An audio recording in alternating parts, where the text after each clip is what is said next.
మీ పేరు? నా పేరు విశ్వనాథపల్లి బాబు అండి. ఏం చేస్తూ ఉంటారు? నేను బోటు ఓనర్ అండి. జగన్ గారు వచ్చిన తర్వాత మత్స్యకారులకు ఎంతవరకు లబ్ధి పొందిందా, లేదంటే టీడీపీ ప్రభుత్వంలో ఏమైనా లబ్ధి పొందారంటారు? జగన్మోహన్ రెడ్డి గారు వచ్చిన తర్వాత మత్స్యకారులకి అసలు మత్స్యకారులు అనేది గుర్తింపు వచ్చింది. మత్స్యకార భరోసా అని నవరత్నాల పథకంలో పెడతాం. అది ఒక వరవండి. అది అసలు అంత ముందర ఏం జరిగిందంటే బ్యాండ్ పీరియడ్లో ఇంతవరకు బియ్యం ఇచ్చేవారు మా చిన్నప్పుడు. తర్వాత 2000 ఇచ్చేవారు టీడీపీ గవర్నమెంట్లో. నవరత్నాల్లో భాగంగా మత్స్యకార భరోసా అని మమ్మల్ని స్టేట్లో గుర్తించే విధంగా పథకాన్ని తీసుకొచ్చారండి. 10,000 రూపాయలండి. ఇప్పుడు మాకు ఏప్రిల్లో బ్యాండ్ పీరియడ్, ఏప్రిల్ 15 బోట్లు ఏట కాపేస్తాం. జూన్ 15 వరకు 2 నెలల్లో జీవనోపాధి కోసం ఈ కుటుంబాలకి సరిపోవని 10,000 రూపాయలు వస్తున్నాడండి జగన్మోహన్ రెడ్డి గారు వచ్చిన తర్వాత. ఇప్పుడు టీడీపీ ప్రభుత్వంలో ఉన్న నాయకులు వచ్చిన గత 5 సంవత్సరాల పరిపాలన, టీడీపీ ప్రభుత్వం పరిపాలనలో ఏమైనా మత్స్యకారులకు ఏమైనా లబ్ధి పొందారంటారా, లేదంటే ఈ వైఎస్ఆర్ వచ్చిన తర్వాత లబ్ధి పొందారంటారా? 100% జగన్మోహన్ రెడ్డి గారు వచ్చిన తర్వాతే మత్స్యకారులకి లబ్ధి అనేది పొందిందండి. గతంలో దురదృష్టం చేత ఏటకెళ్ళిన తర్వాత మనిషి అనేది చనిపోతే 5 లక్షల బీమా పథకం అన్నారు, కానీ అది వచ్చేది కాదు. ఆఫీసర్ల చుట్టూ నాయకుల చుట్టూ తిరగలేక నానా ఇబ్బందులు పడేవాడు. ఇవాళ దురదృష్టం చేత దాన్ని 10,000 రూపాయలు తీసుకొచ్చాడు జగన్మోహన్ రెడ్డి గారు వచ్చిన తర్వాత. దాన్ని 10 లక్షల రూపాయలు తీసుకొస్తవే కాకుండా ఏ నాయకుడి దగ్గరికి ఎవడ గుమ్మం తట్టే పని లేదండి. వాలంటరీ అనే అవస్థ వచ్చిన తర్వాత వాలంటరీ ఏం చేస్తుంది, పలానా వ్యక్తి దురదృష్టం చేత బోట్లో చనిపోయాడు, అన్ని సర్టిఫికెట్లు విఆర్ఓ గారు కానీ ఎంఆర్ఓ గారు కానీ అంతా మన మనిషి దగ్గరికి వచ్చి సర్టిఫికెట్లు దయచేసి ఏ నాయకుడి దగ్గర తిరగకుండా ఎవరికి కరప్షన్ లేకుండా డైరెక్ట్ బెనిఫిట్స్ అయితే ఎవరున్నారో తల్లిదండ్రులు లేకపోతే ఆ భార్యో ఆ అకౌంట్లో డైరెక్ట్గా పడిపోతుంది. ఎవరికి అద్దరిపై అనేది ఇచ్చేది లేకుండా జరుగుతుందండి. ఇప్పుడు జగన్మోహన్ రెడ్డి గారు ఇప్పుడు పేరునేని తనయుడుగా పేరునేని కిట్టు గారు ఇప్పుడు ఎమ్మెల్యే సీట్ ఇచ్చారు. కానీ ఏంటంటే ఒక కుర్ర నాయకుడు ఏం చేస్తాడు ప్రజలకి? కొల్లి రవీంద్ర గారికి మళ్ళీ టీడీపీలో వస్తే మళ్ళీ ఆయనకే ఎమ్మెల్యే దక్కే అవకాశం ఉందనేసి చాలామంది ఆరోపణ చేస్తున్నారు నాయకులు. దాని మీద మీరు చెప్పే రెస్పాన్స్? వడతూపులకి చింతకాలు రాయాలని ఏదో ముతక సామెత ఉంది. పిల్లోడని పక్కలో పడుకుని పెద్దోళ్ళ కన్నా ఎక్కువ వర్క్ చేసి పనికి తీసుకెళ్తారు. ఆ రకంగా ఇవాళ నువ్వు సీనియర్ నాయకుడు అనేవాడు కరోనా టైంలో బందర ప్రజలకి ఎక్కడైనా నీ మొహం కనపడిందా? డైరెక్ట్ సూటుకొచ్చినా పేరుని కిట్టు అనే వ్యక్తి రాజకీయాల్లో మమేకం ఏదో లేదా తండ్రి వారసత్వం తాత వారసత్వం రాలేదండి. నాకు తెలిసిన స్టోరీగా చెప్తున్నాను, జనాలు అనుకునేదిగా. కరోనా టైంలో ఆయన చదువులు అయిపోయిన తర్వాత అమెరికా జాబ్ చేసుకుందామని వెళ్ళిపోదారు తరుణంలో కరోనా అనే మహమ్మారి ఒకటి వచ్చింది.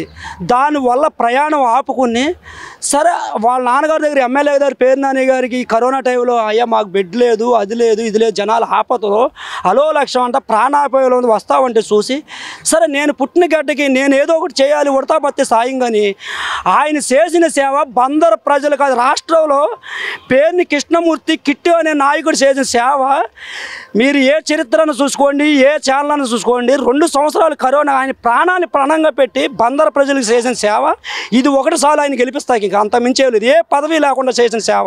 టీడీపీ హయాంలో ఉండేటప్పుడు ఈ బందరు ప్రాంతానికి ఏవైనా అభివృద్ధి చేశారా, లేదంటే ఏమైనా శంకుస్థాపన చేసి ఏవైనా వదిలేసినవి ఏమైనా దాఖలు ఏమైనా కనబడుతున్నాయా? పేరుని నాని గారు ఎమ్మెల్యే అయిన తర్వాత బందర్లో ఎక్కడైతే శిలా పథకం ఉందో ఆ పని ఇది అవలాదు. ఇక్కడ కొబ్బరికాయ కొట్టి వదిలేసాడు పేరు నాని గారిని చూపిస్తే నేను ఎవరికైనా ఛాలెంజ్ చేసి చెప్తున్నా. గతంలో వాళ్ళు చేసిన శిలా పథకాలు ఉన్నాయి. 2019 లాస్ట్ క్యాబినెట్ జరిగితే కొల్లి రవీంద్ర గారు ఉరకబొరకలు కాదా 11 13 శంకుస్థాపన మొదలెట్టారండి. అవన్నీ చూపిస్తారు రికార్డుతో శుద్ధంగా. మనం ఒకవేళ ఇల్లు కట్టుకున్నామండి, గోడ టాపీ మేస్త్రికి ఎన్ని వరుసలు కడతామండి? 6 వరుసలో 7 వరుసలో గోడ కట్టుకుంటాం. 14 రాళ్ళు వరుస గోడ కడితే ఆగిద్దండి. టాపీ మేస్త్రులు ఇది ఎక్కడ కర్మరా బాబు అని అలో లక్ష అన్నారు. దాన్ని కర్రల మోపు చేసి అయి మోపు చేసి 11 13 శంకుస్థాపనలకి అన్ని దిమ్మలు కట్టేసి అక్కడ లాస్ట్ క్యాబినెట్ అయిపోయింది. గుయ్యి అంటే బందరు వచ్చేసి కట్టలు లాగుతామండి పడిపోతున్నాయి. మనుషులు కర్రలేసి పట్టుకున్నారు శంకుస్థాపన దిమ్మలో. హాస్పిటల్ సెంటర్ కాడ కానీ రైల్వే స్టేషన్ దగ్గర కానీ పందులగూడు కానీ చాలా వరకే. ఏది మీరు చిత్తశుద్ధితో పనిచేశారు 5 సంవత్సరాల్లో? ఈసారి అయితే ఇక్కడ ఉన్న ఈ నిలబడుతున్న ఎమ్మెల్యేకి ఎన్ని ఓట్లు వేసే అవకాశం ఉంది, ఎన్ని ఓట్లు వచ్చే అవకాశం, ఎంత మెజారిటీతో గెలిపించే అవకాశం ఉంది? అసలు ఓట్లు ప్రజల నాడి ఎలా ఉందంటే వీళ్ళకి మళ్ళీ బుద్ధి చెప్తే ఎలా ఉన్నది పద్ధతిగా ఉంది కాబట్టి ఓటుతో బుద్ధి చెప్తారు. మెయిన్ ముఖ్యంగా గతంలో అండి గిలకల దిండి అని ఇక్కడ ఫిషింగ్ హార్బర్ ఉండేది. ఇంతవరకే దగ్గర సుమారు నాకు తెలిసిన కాంచి 500-600 బోట్లు రన్నింగ్, 1000 బోట్లు రన్నింగ్ అయితే ఉండేవి. తర్వాత నల్లని దగ్గుట్లోకి వచ్చి ఎక్స్పోర్ట్ ఉండేది. గత మాజీ మంత్రులుగా నరకుడు నరసింహరావు గారు కానీ, కొల్లి రవీంద్ర గారు కానీ అగ్నికుల శత్రువులై మినిస్టర్లుగా చేశారు. ఏకదాటి ఉమ్మడి రాష్ట్రంలో 5 సంవత్సరాలు ఆయన చేశాడు. తర్వాత 2014 నుంచి 19 వరకు కనీసం 7 శాఖలకు ఈయన మినిస్టర్ చేశాడు. మాకు బోట్లు రాకపోకలకు వెళ్తామంటే ఏమైందంటే బోటు సముద్రంలోకి వెళ్ళేప్పుడు రోజుకి 6 గంటల పోటు అని ఉంటుందండి.